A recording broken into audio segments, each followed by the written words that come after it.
আজ আমরা চলে এসেছি ঠাকুরগাঁ জেলার অন্যতম দর্শনীয় স্থান ভুল্লি বাঁধে। বর্ষা মৌসুম এলেই এই বাঁধ যেন নতুন প্রাণ ফিরে পায়। আসসালামু আলাইকুম বন্ধুরা, বরাবরের মতোই নতুন একটা ভিডিওয়ে আপনাদের স্বাগতম জানাচ্ছি। চারদিকে সবুজ প্রকৃতি, আকাশ ভরা মেঘ আর টুইটুম্বুর পানিতে ভরে ওঠে পুরো এলাকা। প্রকৃতি প্রেমীদের জন্য এটি হয়ে ওঠে এক আকর্ষণীয় স্থান। বর্ষার সময় দূর দূরান্ত থেকে অসংখ্য মানুষ এখানে এসে ঘুরতে আসেন, কেউ পরিবার নিয়ে, কেউ বন্ধুদের সঙ্গে, আবার কেউ প্রকৃতির সৌন্দর্য ক্যামেরা বন্দি করেই রাখতে পারে। বাঁধের উপর দাঁড়িয়ে বিশাল জলরাশি আর শীতল বাতাসের স্পর্শ মনকে মুহূর্তেই প্রশান্ত করে দেয়।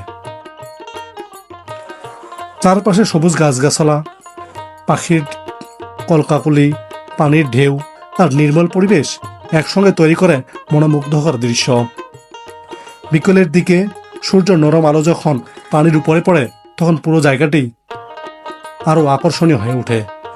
অনেকে এখানে ছবি তোলেন, ভিডিও করেন, সুন্দর সময় কাটান।